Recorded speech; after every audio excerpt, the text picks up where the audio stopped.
Hello everyone, welcome back to the channel. बच्चे लोग आपकी काजल में स्वागत करती है आप सभी का आपके अपने इस चैनल के ऊपर। बच्चों, आज के अकाउंटेंसी की क्लास में हम लोग अपना chapter number 3 which is change in profit sharing ratio से कंटिन्यू करने वाले हैं। और हमने अभी प्रीवियसली बहुत इंपॉर्टेंट कॉन्सेप्ट्स जो थे वो कवर अप कर लिए हैं। एंड आई होप कि आप सभी लोगों ने उसके क्वेश्चंस ट्राई कर लिए होंगे और आपको अच्छे से समझ आ चुके होंगे। ठीक है, आज हम स्टार्ट करने वाले हैं रिवैल्यूएशन और इस कॉन्सेप्ट को समझेंगे बहुत अच्छे से, क्योंकि मैंने आपको पहले ही बताया था, फर्स्ट क्लास में बताया था कि ये वाला जो चैप्टर है ये आपके लिए एक बेस का काम करने वाला है आगे आने वाले कुछ चैप्टर्स के लिए। ठीक है, चलिए आज की क्लास को स्टार्ट करते हैं।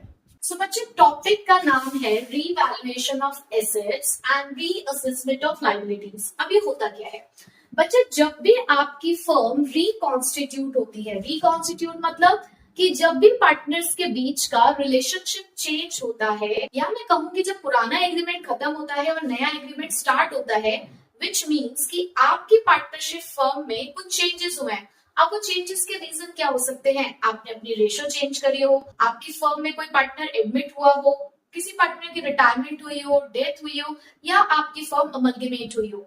यानी कि किसी भी रीजन से अगर आपकी फर्म रिकॉन्स्टिट्यूट होती है तो उस टाइम पर हमें चेक करने होते हैं अपने एसेट्स और लायबिलिटीज, क्योंकि हो सकता है कि हमारे एसेट्स और लायबिलिटीज में किसी तरीके के चेंजेस आए हो सकता है हमारी लायबिलिटीज बढ़ गई हो या घट गई हो, या हो सकता है कि हमारे एसेट्स बढ़ गए हो या घट गए हो, कोई नया एसेट आ गया, कोई नई लायबिलिटी अराइज हो गई, कोई खर्चा करना पड़ गया। तो ये सारी चीजें हो सकती हैं at the time of reconstitution of firm. तो ऐसे में हम लोग करते हैं अपने एसेट्स और लायबिलिटीज का रीवैल्यूएशन, जिसके लिए हम बनाएंगे रीवैल्यूएशन अकाउंट। अब हम रीवैल्यूएशन अकाउंट क्यों बनाएंगे, क्यों करना है हमें रीवैल्यूएशन? बच्चे, क्योंकि पार्टनर्स के बीच का जो रिलेशनशिप है वो न्यू एग्रीमेंट के अकॉर्डिंग चेंज होने वाला है। बट एसेट्स और लायबिलिटीज की वैल्यू में जितने भी चेंजेस आए हैं वो आपके पुराने एफर्ट्स की वजह से, यानी कि अब तक जो आपने किया उस चीज की वजह से आपके एसेट्स और लायबिलिटीज में चेंजेस आए। हम ये जानना चाहते हैं बिफोर चेंजिंग आवर रिलेशनशिप कि एसेट्स और लायबिलिटीज की वैल्यू में चेंज आ जाने की वजह से कहीं हमें प्रॉफिट तो नहीं हुआ, या हमें कहीं लॉस तो नहीं हुआ। तो उस प्रॉफिट और उस लॉस को यहीं पे यहीं हम लोग एडजस्ट करके ही आगे बढ़ेंगे। इसीलिए हम लोग करते हैं एसेट्स और लायबिलिटीज का रीवैल्यूएशन। ठीक है, कॉन्सेप्ट क्लियर? चलिए डिटेल में देखते हैं। Revaluation of assets and reassessment of liabilities. It is done to know the gain or loss arising out of change in value of assets and liabilities. हम क्यों करते हैं रिवैल्यूएशन? क्योंकि हमें ये जानना है कि एसेट्स और लायबिलिटीज की वैल्यू में चेंज हो जाने की वजह से हमारे पास गेन है या loss at the time of reconstitution of firm. लेकिन ये काम हम कब करेंगे? Only at the time of reconstitution of firm. Reconstitution means कि जब भी हमारे रिलेशनशिप्स बदलेंगे, यहाँ पे सिर्फ रिलेशनशिप बदल रहे हैं, उसके अलावा हम कुछ भी नहीं कर रहे। और रिकॉन्स्टिट्यूशन कब कब होता है ये ऑलरेडी आप लोग जानते हैं। ठीक है, चलिए अब ये काम आप कैसे कर सकते हो? तो रिवैल्यूएशन को करने के लिए हमारे पास है एक रिवैल्यूएशन अकाउंट, जिसका दूसरा नाम है profit and loss adjustment account. आपको दोनों में से किसी भी नाम से ये बुक में देखने को मिल सकता है। ठीक है, अभी फिलहाल आपको इसका जो दूसरा नाम है वो भी याद रखना है, profit and loss adjustment account. Higher classes में आपको इसका कुछ और यूसेज दिखेगा, मतलब कुछ और चीजें भी इसके बारे में आपको दिखेगी। But as of now for the class 12 आपको ये समझना है कि profit and loss adjustment revaluation account का दूसरा नाम है। ठीक है, अब ये अकाउंट मैडम बनता कैसे है ये भी तो बता दो। बच्चे, इस अकाउंट को बनाना अगर आपको जानना है तो सिर्फ आपको जानना होगा इसका नेचर। अब जैसे आपने इसका नेचर जान लिया तो तुरंत बता दोगे कि इसके अंदर क्या क्या आएगा और कैसे कैसे आएगा। बताओ नेचर। चलो देखो, रिवैल्यूएशन अकाउंट आपका बनता है नॉमिनल नेचर के अकॉर्डिंग। किसके अकॉर्डिंग? नॉमिनल नेचर के अकॉर्डिंग। नॉमिनल नेचर मैडम ये नहीं पता हमको। कैसे नहीं पता? अपने कॉमर्स के बचपन से पढ़ते हुए आए हो, नॉमिनल नेचर का अकाउंट क्या कहता है? जल्दी जल्दी बताओ मुझे कि नॉमिनल नेचर का मतलब क्या होता है। आ रही है मुझे आवाज? हाँ, नॉमिनल नेचर का मतलब क्या होता है बच्चे कि डेबिट में आते हैं सारे एक्सपेंसेस और लॉसेस, और क्रेडिट में आते हैं सारे इनकम और गेन्स। नहीं पता है तो कोई बात नहीं, अब नोट डाउन कर लो। तो नॉमिनल नेचर क्या कहता है कि डेबिट साइड, यानी कि ये वाली जो आपकी साइड है ये क्या रिकॉर्ड करेगी भाई, ये रिकॉर्ड करेगी सारे के सारे खर्चे और जो भी तुम्हारे नुकसान होंगे ये उन सबको रिकॉर्ड करेगी, ठीक है। और क्रेडिट साइड क्या रिकॉर्ड करेगी भाई, जितने भी तुम्हारे फायदे हैं, जितनी भी तुम्हारी इनकम है, वो सारी चीजें आपकी क्रेडिट साइड रिकॉर्ड करेगी। अभी आप लोग इसको यहाँ पर ऐसे लिख सकते हो ताकि आपको ये चीज याद रहे। हम अभी फॉर्मेट सीख रहे हैं तो फॉर्मेट में तो हम अपने अकॉर्डिंग काम करेंगे, क्वेश्चन हम उनके अकॉर्डिंग करेंगे, फॉर्मेट अपने अकॉर्डिंग बनाएंगे। कल को दोबारा पढ़ने बैठे तो देखते हुए समझ आ जाए कि हाँ यार हमने क्या पढ़ा इसके अंदर, ठीक है। सो बच्चे नॉमिनल नेचर तो पता चल गया आपको कि डेबिट साइड में लिखना है सारे नुकसान और खर्चे और क्रेडिट साइड में लिखने हैं सारे फायदे और इनकम। चलो ठीक है, ये बात समझ आ गई। अब ये फायदे, ये नुकसान एसेट्स और लायबिलिटीज की वजह से कब हो सकते हैं? बहुत सिंपल है, खुद सोचो ना। अब पहले एक एसेट्स के बारे में सोचो भाई, एसेट्स की वजह से हमें फायदा कब होगा कि सपोज करो कि मेरी इन्वेस्टमेंट 10,000 से 20,000 की हो गई तो मुझे फायदा हुआ ना। मेरी इन्वेस्टमेंट 10,000 से 20,000 की हो गई तो मुझे फायदा हुआ। तो ये तो फायदा है। मेरी मशीन की वैल्यू डेप्रिशिएट हो गई है 1,000 से। भाई मेरी एक एसेट है ना, मेरा मशीन, उसकी वैल्यू 1,000 से डिक्रीज हो गई, इसका मतलब ये तो मेरे लिए नुकसान है। तो क्या पता चला एसेट्स के केस में कि एसेट्स की वैल्यू कम हो जाती है तो वो हमारे लिए नुकसान है, और जब भी एसेट्स की वैल्यू बढ़ जाती है तो वो हमारे लिए फायदा है, ठीक है। बच्चे ये आपकी जो चेंज वैल्यू होगी, मतलब जितने से चेंज हुआ होगा जितनी वैल्यू से, आप वही वैल्यू यहाँ पर लिखोगे, ठीक है जी। अच्छा, अब यही चीज मैम लायबिलिटी के लिए क्या होगा? अब मैम लायबिलिटी में क्या होगा खुद सोचो। तुम्हारे क्रेडिटर्स 5,000 के थे, ठीक है। अब 2,000 के क्रेडिटर्स कहते हैं कि हमें पैसा मत दो, हम डिस्काउंट ले जाओ हमसे, कोई बात नहीं। 5,000 वाले क्रेडिटर कहते हैं कि 2,000 का डिस्काउंट है तुम्हें, जाओ 3,000 पे कर दो बस। तो 2,000 से तुम्हारी लायबिलिटी कम हो गई तो तुम्हारे लिए फायदा नहीं है क्या? बिल्कुल फायदा है। तो इसका मतलब जब लायबिलिटी कम होती है तो हमें फायदा होता है। और नुकसान कब होगा? जब वही क्रेडिटर्स 5,000 की जगह पे 6,000 भरने पड़ जाए। भाई आपने पहले सोचा था कि 5,000 रुपए भरने पड़ेंगे, लेकिन अचानक से तुम्हें पता चला कि नहीं यार 6,000 भरने पड़ रहे हैं, तो लायबिलिटी इंक्रीज हो गई। तो लायबिलिटी इंक्रीज होने का मतलब क्या है? तुम्हें नुकसान है ना। तो लायबिलिटी से यह बात निकल कर आती है, अगर कभी लायबिलिटीज की वैल्यू बढ़ जाती है तो वो हमारे लिए नुकसान है, बट वहीं पे अगर मैं कहूं कि लायबिलिटीज की वैल्यू घट जाएगी तो वो हमारे लिए क्या है? बिल्कुल एक फायदे का सौदा है। तो ये आपको जहां तक समझ आ चुका है। चलो, अब अचानक से कोई नया एसेट आपके पास आ गया, तो मतलब एक अनरिकॉर्डेड एसेट था, आपको भी पता चला जब आप बुक्स देख ही रहे थे तो आपको पता चला कि यार ये एसेट तो रिकॉर्ड ही नहीं किया। तो नए एसेट का आ जाना भी तो एसेट्स की वैल्यू का इंक्रीज होना ही है ना। तो इसका मतलब अगर कभी कोई अनरिकॉर्डेड एसेट या कोई न्यू एसेट आ जाता है तो भाई वो भी आपके लिए फायदे का सौदा है। और जस्ट बिकॉज वो एक अनरिकॉर्डेड है तो यहाँ पर आप उसका फुल वैल्यू रिकॉर्ड करोगे, यानी कि अगर वो 10,000 से अनरिकॉर्डेड है तो आपको उसको 10,000 से ही लिखना होगा। अब ऐसे ही लायबिलिटीज के लिए भी तो कह सकते हैं, अचानक से आपकी 10,000 रुपए की एक लायबिलिटी अराइज हो गई जो पहले नहीं थी लेकिन अब देनी पड़ेगी, तो लायबिलिटी बढ़ गई। अब लायबिलिटी का बढ़ना तुम्हें पता ही है कि हमारे नुकसान होता है। इसका मतलब अगर कभी कोई अनरिकॉर्डेड लायबिलिटी भी आ जाती है या कोई न्यू लायबिलिटी अराइज हो जाती है तो वो भी हमारे लिए क्या है? एक नुकसान का काम है। तो यहाँ पर हम उसको भी रिकॉर्ड करेंगे। अब ये तो बात हुई एसेट्स और लायबिलिटीज की। हमने यहाँ लिखा है एक्सपेंसेस एंड लॉसेस। ऐसा हो सकता है आपके साथ कि अचानक से आपको कोई खर्चा भरना पड़ जाए, तो जब कोई आपको खर्चा भरना पड़ेगा तो वो आपके लिए एक्सपेंस है। आप यहाँ पे लिखेंगे कैश और बैंक। अभी आपको कोई एक्सपेंस अगर भरना पड़ गया तो वो भी आप डेबिट साइड में लिखेंगे, ठीक है। सो सिंपल सा कॉन्सेप्ट है।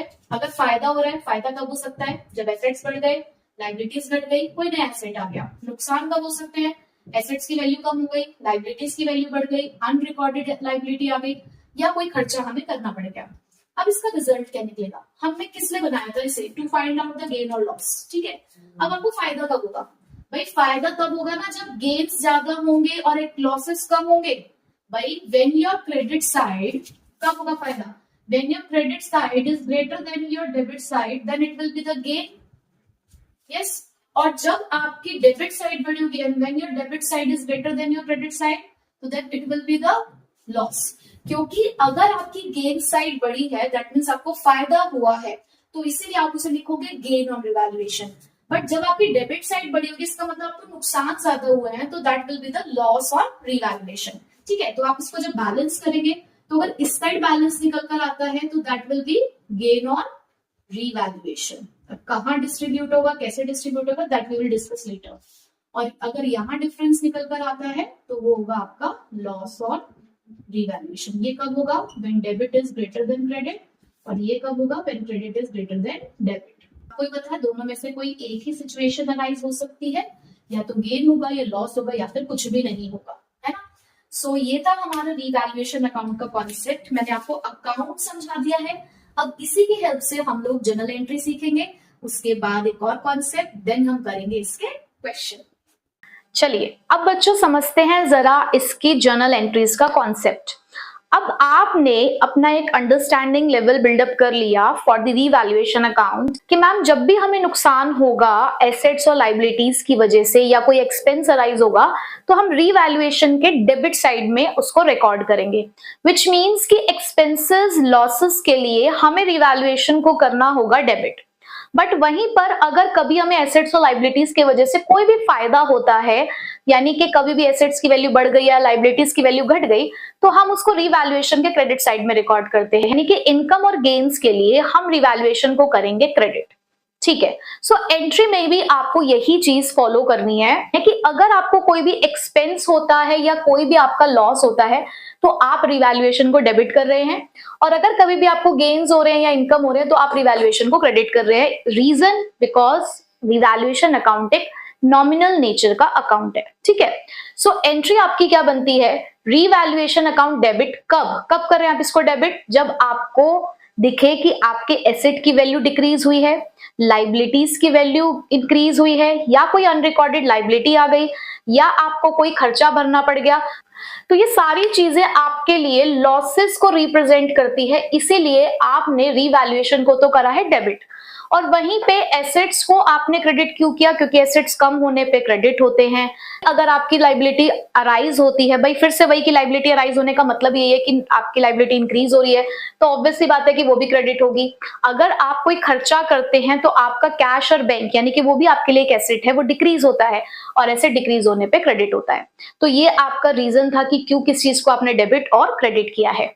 अब इसी का रिवर्स, जब आपको फायदा हो जाए, तो जब आपको फायदा होगा आप रिवैल्यूएशन को, ये आपके लिए गेन्स है सारे, तो जब भी आपको गेन्स होंगे तो आप रिवैल्यूएशन को तो करेंगे क्रेडिट, और एसेट्स बढ़ने पर उसको करेंगे डेबिट, लाइबिलिटीज के कम होने पे उसको करेंगे डेबिट, क्योंकि लाइबिलिटीज कम होने पे डेबिट होती हैं।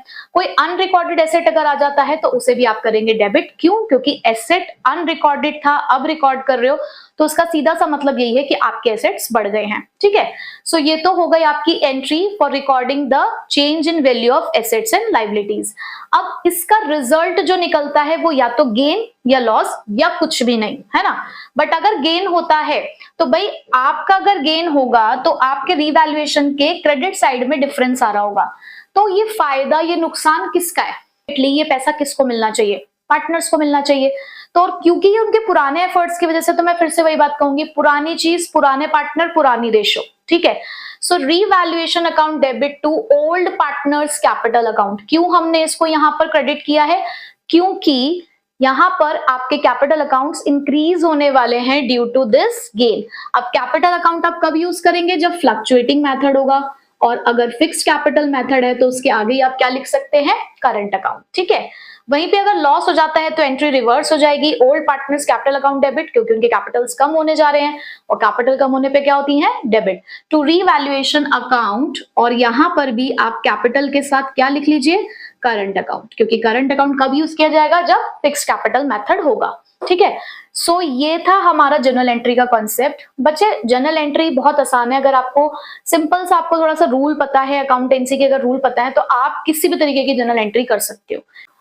अब हमारे पास नेक्स्ट कॉन्सेप्ट है expenses on reconstitution of firm, या जिसे हम रीवैल्यूएशन एक्सपेंसेस के नाम से भी जानते हैं। अब मैम ये होते क्या है बच्चे, जब आपके एसेट्स और लाइबिलिटीज का रीवैल्यूएशन हो रहा होता है तो उस टाइम पे कुछ खर्चे होते हैं। भाई कई बार क्या होता है कि हम अपने पार्टनर्स को कहते हैं कि जाओ अपने एसेट्स और लाइबिलिटीज को रीवैल्यू करो, तो उस टाइम पे कुछ ऐसे खर्चे हो सकते हैं जो हमें बियर करने होंगे। ठीक है, सो उन खर्चों को रिकॉर्ड कैसे किया जाएगा? भाई रीवैल्यूएशन के टाइम पे कुछ हम फॉर्मेलिटीज पूरी कर रहे हैं अपने एसेट्स और लाइबिलिटीज के लिए, तो उन खर्चों को हम किस नाम से रिकॉर्ड करेंगे? तो ऐसे में अराइज होती हैं दो बातें, खर्चा था किसका और उसे भरा किसने। तो उसके लिए हम यहाँ वर्ड यूज करते हैं बॉन्ड बाय और पेड बाय। अब बॉन्ड बाय का मतलब क्या होता है? यहाँ पर बॉन्ड बाय का मतलब क्या है? खर्चा है किसका, खर्चा है किसका मतलब कि किसको उस खर्चे को भरना था। और पेड बाय का मतलब क्या है? कि जिसकी जेब से निकला। देखो मैंने यहाँ पर लिखा भी है, जिसका खर्चा है इसका मतलब वो है बॉन्ड बाय, और जिसकी जेब से निकला उसका मतलब है पेड बाय। अभी भी ये कॉन्सेप्ट शायद आपको थोड़ा सा कंफ्यूज कर रहा है। चलो अब इसका एक एग्जांपल लेते हैं। सपोज करो कि आप दो फ्रेंड्स एक साथ एक रिक्शा में जा रहे थे, ठीक है। अब जब रिक्शा से उतरे तो उस टाइम पर आपको रिक्शे वाले को पैसे देने थे। अब रिक्शे वाले को सपोज करो आपको सिर्फ 10 रुपए देने थे, लेकिन आपकी जेब में थे 100 रुपए। अब खुले पैसे आपके पास थे नहीं, तो ऐसे में आपके फ्रेंड ने क्या कहा कि कोई बात नहीं, अभी फिलहाल ये 10 रुपए मैं आपके रिक्शे वाले को भर देता हूं, आप मुझे बाद में दे देना। हालांकि यारी दोस्ती में कौन किसको ऐसे पैसे लौटाता है। मान लो कि तुम्हारे फ्रेंड ने कह दिया कि यार देखो अभी फिलहाल तुम्हारा ये 10 रुपए मैं भर रहा हूं, उसके बाद तुम मुझे ये 10 रुपए मेरे लौटा देना। तो यहां पर ये 10 रुपए किसकी जेब से निकले? आपके दोस्त की जेब से। तो इसका मतलब वो तो कहलाएगा पेड बाय। लेकिन एक्चुअल में भाई ये खर्चा किसको भरना था? वो तो अपना रिक्शे का किराया दे रहा था ना, लेकिन उसने तुम्हारा किराया भी दिया। इस खर्चे का बर्डन किस पे होना चाहिए? तुम्हारे ऊपर होना चाहिए। आज नहीं तो कल तुम्हें ये पैसा वापस करना ही है उसका। इसका मतलब वो रिक्शे का किराया क्या है? बॉन्ड बाय क्या है? तुम। तो यानी कि किसका खर्चा है, यानी कि बर्डन किसके ऊपर है, वो एक अलग पार्टी हो सकती है, और किसने इस पैसे को भरा उस टाइम पे, वो एक अलग पार्टी हो सकती है। अब हमें पता है पार्टनरशिप फर्म में हम दो ही लोगों के बीच के ट्रांजेक्शन देख रहे हैं, फर्म और पार्टनर। हम अकाउंटिंग इनके बीच की कर रहे हैं, है ना। तो यहाँ पे या तो खर्चा फर्म भरेगी या पार्टनर भरेंगे। तो या तो यहाँ पे बॉन्ड बाय और पेड बाय दोनों ही फर्म हो सकती है, या दोनों ही पार्टनर भी हो सकती है, या एक केस में फर्म एक केस में पार्टनर, ऐसा भी हो सकता है। तो वो केसेस अभी हम पढ़ेंगे। तो पहले हम ये समझ लेते हैं कि करना क्या है। भाई हम ये पढ़ते आए हैं कि जो हमारा खर्चा है वो हमेशा डेबिट होता है। तो अगर बॉन्ड बाय यानी कि जिसका भी खर्चा होगा आप उस पार्टी को करेंगे डेबिट, क्योंकि जिसका खर्चा है जिसकी जेब से निकलेगा उसको हमने डेबिट ही करना है, चाहे फर्म हो चाहे पार्टनर हो। बट जिसकी जेब से निकला, भाई मेरा खर्चा नहीं था बट मेरी जेब से निकला, तो अल्टीमेटली कल आप मुझे वो पैसा वापस करोगे ना। तो जिसकी जेब से निकला उसको हम हमेशा करेंगे क्रेडिट। बात समझ आ चुकी है? ठीक है। अब अगर कोई खर्चा फर्म का है तो फर्म अपने खर्चे सारे कहां से पे कर रही है? At the time of reconstitution of firm, firm अपने लिए एक अकाउंट मेंटेन करती हुई चल रही है और उस अकाउंट का नाम है रीवैल्यूएशन। ठीक है, तो फर्म का अगर कभी भी खर्चा हुआ तो फर्म तो अपने सारे खर्चे रीवैल्यूएशन से करती है। इसका मतलब कभी भी अगर बॉन्ड बाय फर्म है तो आपने क्या यूज करना है? वर्ड रीवैल्यूएशन, यानी कि आप करेंगे रीवैल्यूएशन को डेबिट। अब अगर पेड बाय भी फर्म ही है, खर्चा भी फर्म का था, पे भी फर्म ने किया, तो फर्म तो अपने सारे खर्चे अपनी तिजोरी में से करती है ना। तो उसकी तिजोरी क्या है? कैश और बैंक। ठीक है, सो अगर कभी भी कोई खर्चा फर्म का ही है तो रीवैल्यूएशन डेबिट होगा, और अगर कोई खर्चा फर्म ने पे किया है तो कैश और बैंक क्रेडिट होगा। ये तो आई फर्म से रिलेटेड बात। अब पार्टनर से रिलेटेड अगर ये बात हो कि पार्टनर का ही खर्चा है कोई, तो भाई पार्टनर का खर्चा है तो पार्टनर के पास तो एक ही चीज है, उसका खुद का कैपिटल और करंट अकाउंट। इसके अलावा भाई उसके पास कुछ भी नहीं है। तो अगर कभी कोई पार्टनर का ही खर्चा है तो पार्टनर के कैपिटल और करंट अकाउंट को आपने डेबिट करना है। अगर उसी की जेब से निकला तो उसकी जेब भी उसका कैपिटल और करंट अकाउंट ही होता है, उसके पास और कुछ नहीं है फर्म के अंदर। ठीक है, सो इस केस में तो आप क्या करेंगे? दोनों ही जगह पर पार्टनर्स कैपिटल और करंट अकाउंट का इस्तेमाल किया जाएगा। ठीक है, तो आपने ये पहले बेसिक कॉन्सेप्ट समझ लिया है पेड बाय और बॉन्ड बाय का। बॉन्ड बाय का मतलब किसके ऊपर बर्डन है, पेड बाय मतलब किसकी जेब से पैसा निकला है। इतना सा समझना है आपको बस कॉन्सेप्ट। ठीक है, सो अब इसके ऊपर बेस्ड हम जरा कुछ केसेस करके जर्नल एंट्रीज सीख लेते हैं। सो देखिए जरा इसके अंदर केसेस, बस आपने अब एक चीज ध्यान रखनी है, बॉन्ड बाय जो भी होगा वो डेबिट होगा और पेड बाय जो भी होगा वो क्रेडिट होगा। साथ साथ मैं आपको रीजंस भी समझाती जाऊंगी। अब जैसे कि मेरे पास पहला ही केस है, bond by firm paid by firm, यानी कि खर्चा भी फर्म का था, गया भी फर्म की तिजोरी से। तो फर्म अपने खर्चे कहाँ रिकॉर्ड करती है? रिवैल्यूएशन। तो खर्चों में रिवैल्यूएशन क्या होता है आपका? डेबिट। ये तो भी हम पीछे भी पढ़ के आए हैं। तो इस केस की एंट्री जाएगी revaluation account debit to cash और बैंक अकाउंट। ठीक है जी, ओके। दूसरा केस है bond by the firm and paid by the partner, यानी कि खर्चा तो फर्म का था पर गया किसकी जेब से? पार्टनर की जेब से। तो भाई जब फर्म का खर्चा था तो फर्म तो करेगी रिवैल्यूएशन को डेबिट। ये बात हमें ध्यान रखनी है कि फर्म ने तो अपना एक अकाउंट बना रखा है खर्चे करने के लिए, रिवैल्यूएशन। तो जब भी फर्म का खर्चा हुआ हमने कर दिया रिवैल्यूएशन को डेबिट। अब पेड बाय पार्टनर, पार्टनर ने पे करा है तो किसको क्रेडिट करोगे? Partners capital. क्यों? क्योंकि फर्म कॉम्पेंसेट करेगी पार्टनर को और वो उसके कैपिटल अकाउंट को इंक्रीज कर देगी, सिंपल सी बात है। ठीक है, बाकी वरना जो मैंने आपको पीछे का कॉन्सेप्ट पढ़ाया कि अगर फर्म का खर्चा है तो रिवैल्यूएशन डेबिट, फर्म पे कर रही है, कैश क्रेडिट। पार्टनर का खर्चा है, पार्टनर डेबिट, पार्टनर की जेब से गया, पार्टनर ही क्रेडिट। ठीक है। अब नेक्स्ट, पार्टनर का खर्चा है बट पे फर्म ने किया। अगर पार्टनर का खर्चा होता है तो क्या डेबिट होता है? Partners capital account. Concerned partners capital account भी आप लिख सकते हो, that is totally your choice. वो तुम्हें पता ही है कि जिसने का खर्चा होगा उसी का नाम लिखा जाएगा, है ना। अब पे लेकिन फर्म ने किया है। जब फर्म पे करती है तो क्या क्रेडिट होता है? बताओ भाई। बिल्कुल सही, टू कैश और बैंक अकाउंट। देखो आपने एक बार कॉन्सेप्ट समझ लिया तो जनरल एंट्री बनाने में कोई दिक्कत है? आपने वो जो मैंने अभी इससे पहले कॉन्सेप्ट समझाया उसी से आप बहुत आसानी से जनरल एंट्री बना पा रहे होगे, है ना। नेक्स्ट, किसी एक पार्टनर का खर्चा किसी दूसरे पार्टनर ने भरा। तो भाई जिसका खर्चा आप उसको तो करोगे डेबिट। सपोज एक्स पार्टनर है हमारा जिसका खर्चा था तो उसको तो हम करेंगे डेबिट, बट जिसने पे किया उसको हम करेंगे क्रेडिट। नाम पार्टनर के कैपिटल का ही है। मैं यहाँ पे अब करंट अकाउंट नहीं लिख रही हूँ, वो अंडरस्टूड है कि अगर फिक्स्ड कैपिटल मेथड होगा तो आप करंट यूज करोगे। अब नेक्स्ट है कि पार्टनर का खर्चा पार्टनर ने पे किया। यहां मैंने एक्स और वाई यूज किया है लेकिन यहां मैंने एक्स और एक्स लिखा है, यानी कि मेरा ही खर्चा है, मैं ही पे कर रही हूं। मैं किसी फर्म की पार्टनर हूं, मेरा ही खर्चा था, मैंने ही पे किया, तो फर्म को उससे क्या? मेरा ही खर्चा मैंने ही पे कर दिया तो फर्म को उससे क्या? और एंट्री भी क्या बनेगी? X capital account debit to X capital account. तो डेबिट से क्रेडिट कैंसिल नहीं हो गया। तो ऐसे में क्या हमें फर्म की बुक्स में किसी भी तरीके की कोई एंट्री करने की जरूरत है? नहीं। आप फर्म की तो अकाउंटिंग कर रहे हो ना, तो जब पार्टनर का ही खर्चा उसी पार्टनर का ही खर्चा है, वही पार्टनर पे कर रहा है, तो उस केस में आपको कोई भी एंट्री करने की जरूरत नहीं है। सो मैम अब नेक्स्ट क्या है बच्चे? नेक्स्ट आपको एक और एंट्री में बता रही हूँ, when a remuneration is paid to a partner. मतलब कभी कभी ये रिवैल्यूएशन का काम हम अपने पार्टनर्स को भी सौंप देते हैं, तो क्योंकि वो हमारी फर्म के लिए एक एक्स्ट्रा काम कर रहे हैं तो ऐसे में हम उनको कॉम्पेंसेट करने के लिए कुछ पैसा देते हैं, तो उसे पैसे को हम यहाँ पर रेम्यूनरेशन कहते हैं। तो ऐसे में हम ये देख रहे हैं कि फर्म का खर्चा तो है ही, तो फर्म अपने खर्चों को रिवैल्यूएशन अकाउंट से लिखती है, तो रिवैल्यूएशन को करेंगे आप डेबिट। और क्योंकि हम पार्टनर्स को जो भी पैसा देते हैं वो उनके कैपिटल अकाउंट्स में देते हैं, तो जिस भी पार्टनर को हम ये पैसा भरेंगे तो उस पार्टनर के कैपिटल अकाउंट या करंट अकाउंट को कर देंगे हम क्रेडिट। ठीक है। सो जनरल एंट्री का कॉन्सेप्ट तो हुआ हमारा यहाँ तक कंप्लीट। अब जो मेन मुद्दा आया, हमने रिवैल्यूएशन का पूरा कॉन्सेप्ट समझ लिया, अकाउंट का कॉन्सेप्ट समझ लिया, जनरल एंट्री समझ ली, रिवैल्यूएशन एक्सपेंसेस के केसेस समझ लिए।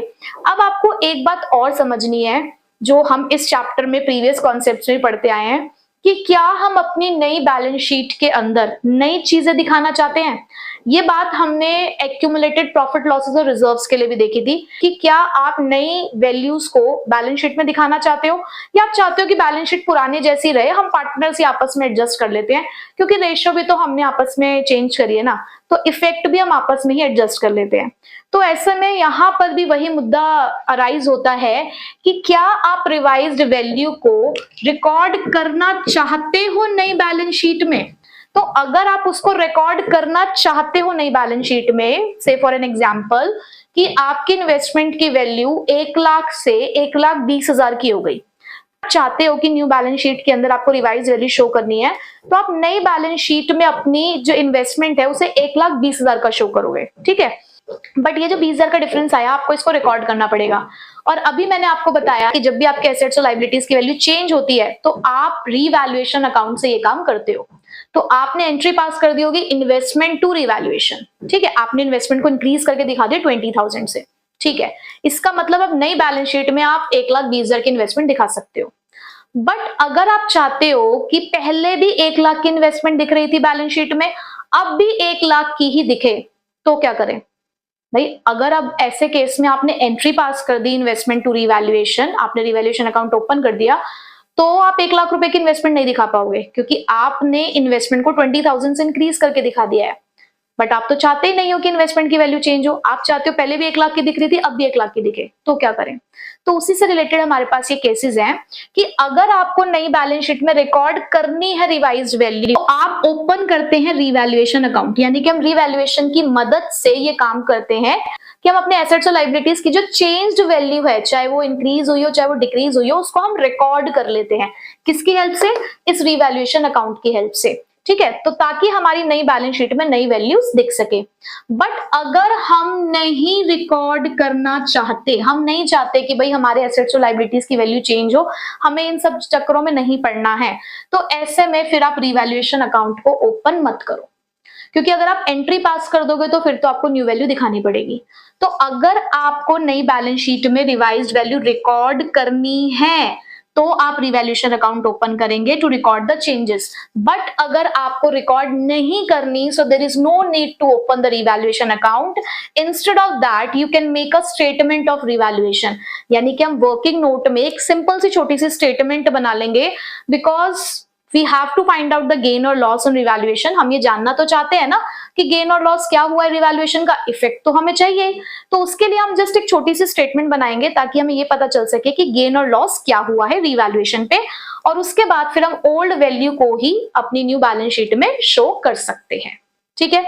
बच्चे नोट कर लीजिए ये एक एक चीज, ये आप जब बाद में पढ़ेंगे ना तो ये चीजें आपके काम आएंगी। जब आप कॉन्सेप्ट को रिवाइज करते हो तो यही चीजें होती हैं जो काम आती हैं, ठीक है। सो इसको आप अच्छे से नोट डाउन कर लो, जैसे भी आप अपने तरीके से कर सकते हो। अभी इसके आगे मुझे आपको और भी बातें लिखवानी है, तो वो आप इसी के नीचे एरो डाल के लिखेंगे। भाई मेरा पेज खत्म हो गया ना, तो मुझे अपना पेज अभी नेक्स्ट पेज टर्न करना है। आपके पास पेज पे जगह होगी तो आप उसी के नीचे एरो डाल कर लिखिए, जो मैं आगे अब बात लिखवाऊंगी आपको उसी के नीचे लिखनी है, ठीक है। सो उसी को आगे कंटिन्यू करते हैं। तो अगर आपको रिवाइज वैल्यू रिकॉर्ड करनी है, आप रिवैल्यूएशन अकाउंट बनाओगे और वही जनरल एंट्रीज आप लोग रिकॉर्ड करोगे जो भी हमने डिस्कस करी है, ठीक है। तो अगर गेन होता है तो आप करते हो revaluation account debit to old partners capital account, loss होता है तो आप करते हो old partners capital account debit to revaluation, ठीक है। अब अगर हमने रिकॉर्ड नहीं करना है तो क्या करेंगे? रिवाइज वैल्यू को हम स्टेटमेंट ऑफ रिवैल्यूएशन बनाएंगे, हम करेंगे एडजस्टमेंट एंट्री, क्योंकि यहाँ पर पार्टनर्स आपस में ही एडजस्ट करने वाले हैं चीजों को, तो हम एक एडजस्टमेंट एंट्री करके ही इस काम को खत्म करेंगे। तो बहुत ही सिंपल है, अगर आपको फायदे दिख रहे हैं तो आप एंट्री करोगे gaining partners capital account to sacrificing partners capital account. अगर आपको लॉस दिखता है तो sacrificing partners capital account to gaining partners capital account. मेरे पास जगह की कमी थी इसलिए मैंने ऐसे लिख दिया है, आपको ऐसे नहीं लिखना है, आप प्रॉपर अच्छे से ही लिखो, अच्छे से ही आपको सब चीजों के नोट्स बनाने हैं, ठीक है। सो ये कॉन्सेप्ट पुराना ही था, बस रिवैल्यूएशन में एक बार और आया। तो कहने का मतलब ये है कि अगर रिकॉर्ड करना है तो रिवैल्यूएशन अकाउंट ओपन होगा, ठीक है, रिवैल्यूएशन का हम यूज करेंगे। बट अगर हमें रिकॉर्ड नहीं करना है तो हम एक स्टेटमेंट बना लेंगे रिवैल्यूएशन के इफेक्ट को देखने के लिए, और अगर फायदा होगा तो वही एंट्री जो हम अब तक करते आए हैं, गेनिंग टू सेक्रीफाइसिंग, नुकसान होगा तो सेक्रीफाइसिंग टू गेन। और यही चीज जब हमें यहां देखने को मिल रही है गेन और लॉस, तो हमने रिवैल्यूएशन का यूज किया है और ओल्ड रेशो में हम ये सारे काम करने जा रहे हैं यहाँ पे, जबकि इसी काम को यहाँ पर आप सेक्रीफाइसिंग और गेनिंग में एडजस्ट करोगे, ठीक है। सो कॉन्सेप्ट हमने पूरा पढ़ लिया है, अब हम बिल्कुल रेडी हैं अपने क्वेश्चंस करने के लिए। सो बच्चों अब स्टार्ट करते हैं हम इसके कुछ क्वेश्चंस। हालांकि बहुत ज्यादा क्वेश्चंस आपको यहाँ पे नहीं देखने को मिलेंगे, क्योंकि यही सेम कॉन्सेप्ट अभी हम आगे आने वाले चैप्टर्स पे भी करने वाले हैं, तो वहां है हमारे पास इसके बहुत सारे क्वेश्चन, तो इसीलिए उन्होंने यहाँ पे जस्ट कॉन्सेप्ट की क्लैरिटी के लिए कुछ ही क्वेश्चन हमें दे रखे हैं, ठीक है। सो हम सबसे पहले कर रहे हैं क्वेश्चन नंबर 22 पेज नंबर 3.51 पे, जहां से रिवैल्यूएशन का कॉन्सेप्ट स्टार्ट होता है। So question is, Hari, Kunal and Uma are partners in a firm sharing profit and losses in the ratio of 5:3:2. From 1st April 2018, they decided to share the future profit and losses in the ratio of 2:5:3. यानी कि पहले इनकी ratio थी 5:3:2, अब इन्होंने change करके कर दी है 2:5:3. ठीक है. Their balance sheet showed a balance of 75,000 in profit and loss account. इनकी बैलेंस शीट के अंदर 75,000 रुपीज का प्रॉफिट एंड लॉस अकाउंट का बैलेंस दिख रहा है. अब ना तो इन्होंने बताया कि क्रेडिट बैलेंस है, ना बताया कि डेबिट बैलेंस है. तो जब कुछ भी नहीं लिखा होता तो हम ऐसे बैलेंस को मानते हैं क्रेडिट, कि वो हमारे लिए प्रॉफिट रहा होगा. And a balance of 15,000 in investment fluctuation fund, और हमारे पास IFF भी है 15,000 का. For this purpose, it was agreed that the goodwill was valued at rupees 3 lakh. आपको गुडविल दे रखी है, कौन से वाली? वैल्यूड. देखो उन्होंने ऊपर नहीं लिखा कि गुडविल बुक्स में इतने की है या बैलेंस शीट में इतने की है, नीचे एडजस्टमेंट में गुडविल है. इसका मतलब ये कौन से वाली गुडविल है? एडजस्टिंग वाली. Investment having the book value of 50,000 were valued at 35,000. यानी कि आपके 50,000 की इन्वेस्टमेंट 35,000 की हो चुकी है. Stock having a book value 50,000 be depreciated by 10%. Stock जिसकी बुक वैल्यू 50,000 है उसको आपको 10% से डेप्रिशिएट करना है. Pass the necessary journal entries for the above in the books of the firm. So question के अंदर आपके पुराने कॉन्सेप्ट्स भी हैं और जस्ट अभी जो हमने रिवैल्यूएशन का कॉन्सेप्ट पढ़ा वो भी है. सो पुराने कॉन्सेप्ट्स के लिए मैंने पहली सारी एंट्रीज लिख दी हैं क्योंकि ये हम ऑलरेडी कवर अप कर चुके हैं. तो फिर भी हम लोग जरा थोड़ा सा समझ लेते हैं कि पुराने कॉन्सेप्ट्स हमारे पास क्या क्या है इसके अंदर. सबसे पहले, क्योंकि आपके पास एक एक्यूमुलेटेड प्रॉफिट है, आपके पास प्रॉफिट एंड लॉस अकाउंट का बैलेंस है, तो आप उसको क्या करते हो? पार्टनर्स में डिस्ट्रीब्यूट करते हो. तो क्रेडिट बैलेंस था तो उसको डेबिट करके आपने यहाँ पे पार्टनर्स को डिस्ट्रीब्यूट किया. प्रॉफिट पार्टनर्स के कैपिटल को इंक्रीज कर रहा है. पूरा का पूरा 75,000 आप डिस्ट्रीब्यूट करोगे. क्यों? क्योंकि क्वेश्चन पे कहीं पर भी ये नहीं लिखा कि आपको एडजस्टमेंट एंट्री करनी है, या ये नहीं लिखा कि आप जो प्रॉफिट एंड लॉस अकाउंट का बैलेंस है वो न्यू बैलेंस शीट में शो करना चाहते हो. ऐसा कुछ नहीं लिखा. तो जब कुछ नहीं लिखा होता तो हम सीधे क्या करते हैं? उस चीज को डिस्ट्रीब्यूट करते हैं. तो 75,000 को आपने डिस्ट्रीब्यूट करना है ओल्ड रेशो में, यानी कि 75,000 इंटू 5/10, 75,000 इंटू 3/10 और 75,000 इंटू 2/10. तो ये आएगा आपका 37,500, 22,500 और 15,000. नेक्स्ट आपके पास है IFF. अब इन्वेस्टमेंट फ्लक्चुएशन फंड का यूज क्या था कि जब भी आपकी इन्वेस्टमेंट की वैल्यू फॉल होती है तो हम इस फंड में से पैसा निकाल सकते हैं. अब हमारे पास जो इन्वेस्टमेंट थी वो 50,000 की थी, 35,000 की हो गई. कितने से फॉल हुआ है? 15,000 से, पूरे 15,000 से. और उतने का ही आपके पास फंड है, यानी कि जितने का नुकसान उतने की ही गुल्लक में आपके पैसे हैं. तो अपनी गुल्लक को आपने पूरा खाली किया और पूरा अपना इन्वेस्टमेंट फ्लक्चुएशन फंड यूज किया अपने एसेट की वैल्यू को एडजस्ट करने के लिए, क्योंकि आपकी इन्वेस्टमेंट की वैल्यू क्या हो चुकी है? कम. बट बच्चे, अगर यहीं पे हमारे पास इन्वेस्टमेंट फ्लक्चुएशन फंड नहीं होता और इन्वेस्टमेंट की वैल्यू कम होती हुई हमें दिखती, तो हम इस्तेमाल करते फिर किसका? रीवैल्यूएशन का. तो अब तक भी रिवैल्यूएशन का इस्तेमाल नहीं हुआ. आगे चलते हैं. गुडविल दे रखी है आपको 3 लाख की. अब क्योंकि ये एक एडजस्टिंग गुडविल है तो आपको पता है कि आपको इसके लिए कैलकुलेट करनी होगी गेनिंग और सेक्रीफाइसिंग रेशो. तो यहां मैंने ऑलरेडी कैलकुलेट कर ली है ओल्ड माइनस न्यू करके, जिससे मुझे हरी तो मिला है सेक्रीफाइसिंग पार्टनर और कुणाल और उमा से मिली है मुझे गेनिंग रेशो 2:1. तो दैट मीन्स गेनिंग पार्टनर है हमारे कुणाल और उमा, तो उनको किया हमने डेबिट और सेक्रीफाइसिंग पार्टनर को किया क्रेडिट, क्योंकि gaining partners capital account debit to sacrificing partners capital account, यही होती है हमारी एंट्री. अब आपके पास टोटल गुडविल 3 लाख की थी, तो इस 3 लाख का आपको कितना एडजस्ट करना है हरी के साथ? 3/10, यानी कि टोटल 90,000. अब इस 90,000 को आप डिस्ट्रीब्यूट करने वाले हो इनकी गेनिंग रेशो में, विच इज 2:1. तो 2/3 आप यहां लिखोगे और 90,000 का 1/3 आप लिखोगे यहां. तो इसका मतलब 60,000 और 30,000 ये हो गया इनका शेयर ऑफ गुडविल. बच्चे, मैं आपके लिए ही ये सारे अमाउंट्स लिख लिख कर दिखा रही हूँ कि किस तरीके से हमने कौन सा अमाउंट कैलकुलेट किया है. ठीक है. सो हमने गुडविल का काम भी कर लिया. ये भी हो गया, ये भी हो गया, ये भी हो गया, ये भी हो गया. अब एक्चुअल में जिस चीज के लिए हम इस क्वेश्चन को सॉल्व कर रहे हैं वो है ये कि आपका स्टॉक जिसकी वैल्यू 50,000 की थी वो 10% से डेप्रिशिएट होने वाला है। अब स्टॉक आपके लिए एसेट है और डेप्रिसिएशन की वजह से एसेट की वैल्यू कम होती है, तो यानी कि ये आपके लिए एक है नुकसान, और नुकसान पे आप रिवैल्यूएशन को क्या करते हो? बिल्कुल सही, डेबिट। तो हमारी फोर्थ एंट्री बनती है रीवैल्यूएशन अकाउंट डेबिट टू कौन से एसेट की वैल्यू कम हुई है? स्टॉक। कितने से? भाई आपका एसेट 50,000 का है और आप उसे 10% से डेप्रिशिएट करने जा रहे हो, विच मीन्स 5,000। ठीक है, अब देखते हैं कि क्या कोई और एंट्री है हमारे पास रिवैल्यूएशन के लिए? नहीं। तो इसका मतलब ये जो 5,000 का नुकसान है, हमें इस 5,000 के नुकसान को पार्टनर्स में डिस्ट्रीब्यूट करना होगा। हरी, कुणाल, उमा, कौन सी रेशो में? क्योंकि एडजस्टमेंट एंट्री की बात ही नहीं हुई है, तो पूरा का पूरा ओल्ड रेशो में। सो आप एंट्री करोगे, क्योंकि हमें लॉस हुआ है, Hari's capital account debit, Kunal's capital account debit, उमा's capital account debit to revaluation. ये पूरा का पूरा 5,000 आपने करना है डिस्ट्रीब्यूट। और बच्चे कौन सी रेशो में डिस्ट्रीब्यूट करेंगे आप? ओल्ड रेशो में। ठीक है, जो उनकी पहली रेशो थी। ये लीजिए, ये मैंने आपके लिए लिख दिया यहाँ पे। तो अमाउंट कैसे कैसे आएंगे हमारे पास? 2500, 1500 और 1000। देखो, हो गया रिवैल्यूएशन का कॉन्सेप्ट भी क्लियर। तो यहाँ हमने सिर्फ सीखा कि जब हम रिवाइज्ड वैल्यू को न्यू बैलेंस शीट में शो करना चाहते हैं, ऐसा ही कुछ क्वेश्चन के अंदर था, क्योंकि एडजस्टमेंट के बारे में उन्होंने कुछ कहा नहीं, तो हमने रिवैल्यूएशन अकाउंट को ओपन किया, उससे एंट्रीज करी। तो जब अब न्यू बैलेंस शीट बनेगी तो स्टॉक वहां पर 45,000 का हम शो करेंगे। क्यों? क्योंकि हमने उसको यहाँ पे 5,000 से कर दिया है कम। ठीक है, अब करते हैं कि जब हमें रिवाइज्ड वैल्यू को शो नहीं करना। सो अब करते हैं question number 3। So question is A, B, C are sharing profit and losses in the ratio of 2:2:1.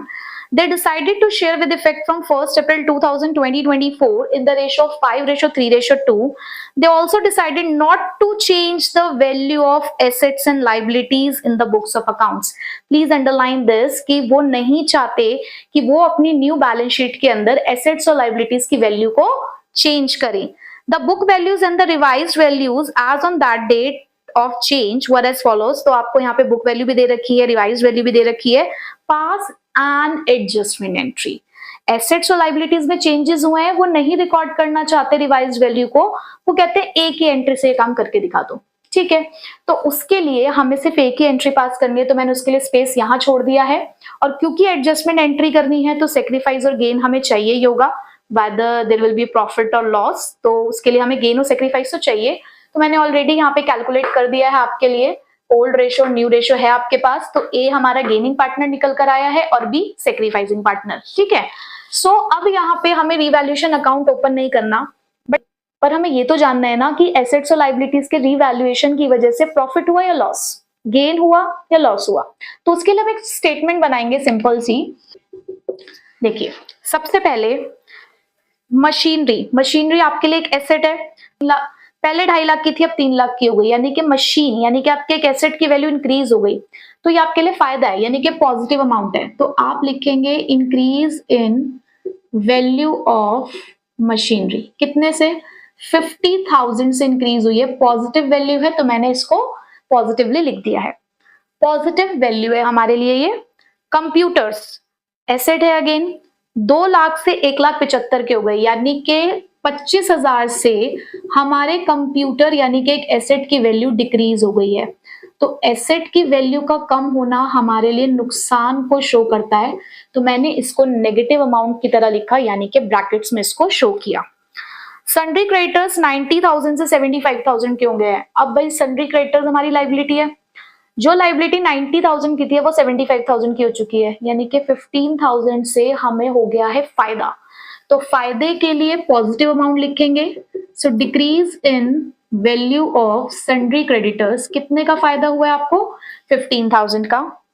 उसके बाद आउटस्टैंडिंग एक्सपेंसेस, अगेन ये एक लाइबिलिटी है, 15,000 से 25,000 के हो गए हैं। लाइबिलिटी का बढ़ना हमारे लिए नुकसान को शो करता है, तो यहां पर हम इसको लिखेंगे नेगेटिव अमाउंट की तरह, तो increase in value of outstanding expenses,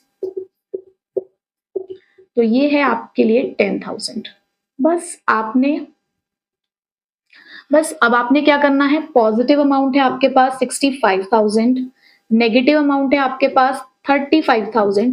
तो एक्चुअल में आपके पास जो नेट इफेक्ट निकल कर आया इसका, यानी कि आपके एसेट्स और लाइबिलिटीज को रीवैल्यू करके आपके पास अमाउंट कितना आया, 30,000।